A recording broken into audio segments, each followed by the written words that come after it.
This is Lynn, and thanks for stopping by my channel, Everything Spiritual. Today I'm going to do my August 12th house astrology reading for the sign of Aries. Aries dates are May 20th through April 19th. Aries is a fire sign. Aries is also a cardinal sign, which means they like to initiate change. They like to be in charge and lead others. They don't like to be told what to do. And Aries can be very aggressive and reactionary.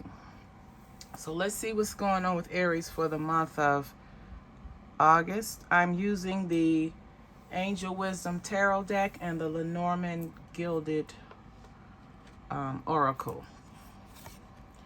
In your first house, Aries, we have the Knight of Water, or the Knight of Cups, and we have birds.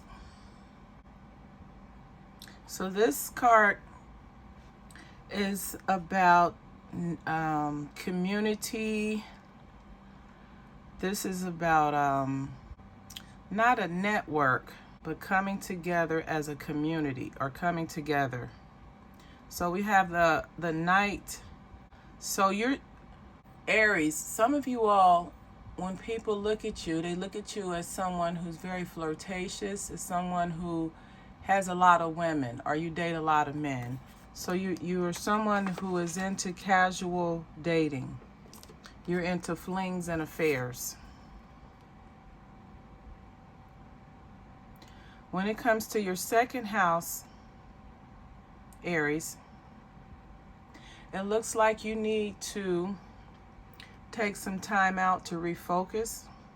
You're in a state of exhaustion. You're in a state of you're dissatisfied. You may be frustrated or have anxiety with regards to your earning abilities right now.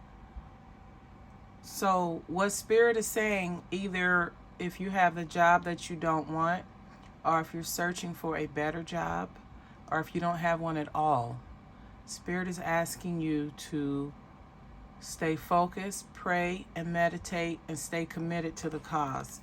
The ring is a sign of commitment. Commit yourself to trusting Spirit. Commit yourself to having faith and knowing that everything is going to work itself out. In your third house, we have the Eight of Pentacles, or the Eight of Earth, and we have the Lilies card. So with regards to how you interact in your immediate environment, you're someone who's in a position of learning. This could be on your job. You could be learning what you need to know to further yourself. You could be learning what you need to know to get a better job, to get a better home. The third house is the house of early education and learning.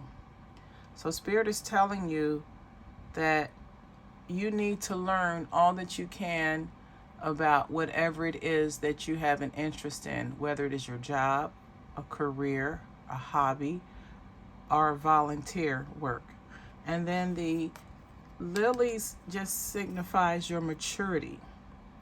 This is someone who's very mature. They're seasoned. They have experienced a lot in their life.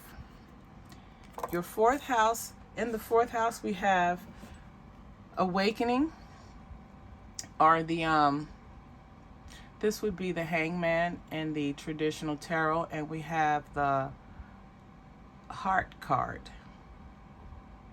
So with regards to your emotional nurturing, you may have just had some type of shake-up or breakup with whoever your significant other. It could be your mother. Whoever you go to for support and nurturing, there's been a pause. You and that person may have had a disagreement or an argument. And now you're being asked to just pause and reflect on what happened. Look at what you can learn from the situation, and then at the end of the day, you still have love. So you may have had a falling out or a disagreement with whoever you consider to be your emotional support system, but just know that all is well. Everything is going to work itself out, because at the end of the day, you still have love. That person has love for you, and you have love for them. In your 5th house, we have the Star card, and we have the Mask. Some of you Aries, you may have a desire to have a career in the arts, in theater, in acting. Whatever your passion is, Spirit is asking you to pursue whatever makes you happy, whatever brings you a sense of accomplishment and pleasure. Pursue that. And then you have the clarifying card as the Mask. So this is someone who's interested in theater or acting. This is your clarifier for you to go for it. Go for it and pursue your passions. Now, this can also mean that you're dealing with someone who is fake, who wears a mask, who doesn't show you their true character. They show you what they want you to see.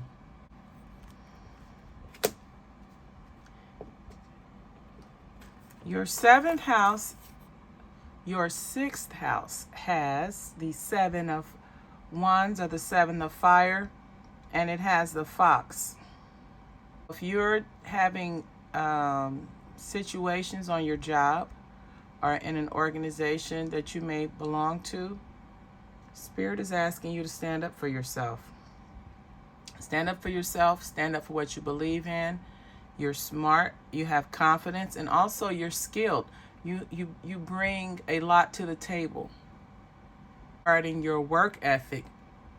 So Spirit is just letting you know that whether it's your job or some organization that you spend a lot of time volunteering or giving your time to, stand up for yourself, have confidence, stand up for what you believe in. The 7th house, we have the Ego and the Magnifying Glass. So this is regarding relationships. So Aries, this could be a partnership, or this can be a romantic relationship. And it feels more like it's a partnership. And Spirit is letting you know that if you feel that you are trapped in a situation, just know that you're not. Accept your responsibility or accountability in whatever happened, and then move on. And the magnifying glass is here to tell you to just take a closer look at things. Clarity on what is happening. Get clarity on why you feel trapped or how you got in that position anyway. And then, of course, once you accept accountability or responsibility for your choices or the unhealthy habits or addiction that you may have, once you accept responsibility for your role in the situation, first step to healing. So this is referring to a partnership. So you just need to look at things closer and make sure that you are crossing your T's and dotting your I's in that partnership. In your 8th house, we have the 8 of Fire, or the 8 of Wands, and we have the Stork card. And this is dealing with regeneration and transformation, and also addictions. If you have bad personality traits or characteristics, your 8th house is where that will show up.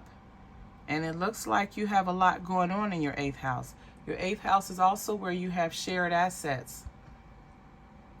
So some of you Aries, you have a lot going on in your 8th house. It could be due to stress. Now, just because you have a lot going on, it doesn't mean that it's all bad. But because it's more than you can handle, it is creating stress. And then we have this, the Stork card can indicate a relocation or change. So it looks like some of you all are working through your behavior that would be considered taboo or outside of the social norms. In your ninth house, we have the Ace of Air, or Swords, and we have the Rider. So with regards to your expanded consciousness, some of you all out at Aries, but you're not really ready to take the big plunge. You're not really ready to dive in head first into metaphysics or your spirituality for that matter. So you're just passing through. So you have the right ideas, or you have an ideal of interest with regarding your spirituality or expanding your consciousness, or even going back to college or school or getting some type of trade. That's just what it is. It's a thought. And the Rider indicates, and these are both ones, it's temporary.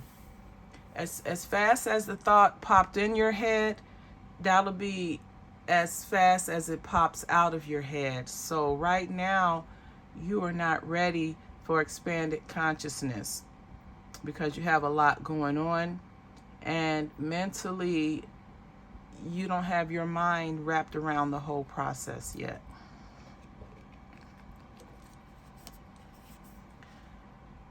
Your 10th house has renewal, or this can be the judgment card, and you have a male energy. So with regards to your career, your professional reputation, and your professional achievements, you're going through a phase of proving yourself. You have done something in your career where your supervisors, managers have lost confidence in your ability. So now's the time for you to have renewal. And this is a specific male energy, so this could have happened to a male. But it's a time to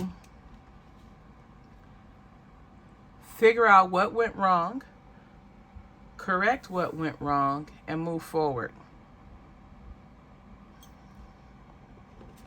Your 11th house has the Three of Earth, or the Three of Pentacles, and it has the Snake card. In regards to your joint activities with like-minded people, you're doing something that you love. You've joined a group or an organization, and you love it. You like the work that you create from this organization, but you have people in the organization that are stabbing you in the back. They can't be trusted. So just be careful of that. And that happens sometimes in these organizations and social groups and clubs. Jealousy and envy. But don't let that person's negativity dim your light to shine. In your 12th house, we have the Empress, and we have the Woman, a female energy. So Spirit is asking you to take charge of your life. And you know your 12th house is where you have your karma, your hidden fears and secrets. And this is the most sensitive house in the 12 houses. But you're being asked to take action. Take control of your destiny. Start living your life in a way that is pleasing. The astrology dice is going to let me know which house that you should really focus on during this month's reading. And we have, it's your first house. We have the first house, Mars and Scorpio. So in your first house, this is your personal life, and we said that you are some type of ladies' man, Aries, some of you. You have a lot of women. You have love affairs and flings. You know that you need to transform, you need to change, so that you can be more truthful and honest with yourself, and you need to tap into your emotions regarding women and relationships. And Mars is a planet of aggression, sex, actions, cravings. So all of these things that represent Mars are behaviors that you are exhibiting in your first house, being a flirtatious, love affair, flings having kind of person. So you may want to work on that. To receive more spiritual guidance, you can follow me on Instagram at Ilalan. To book a reading, go to www.ilalandeverythingspiritual.com. Have a wonderful day. And as always, namaste.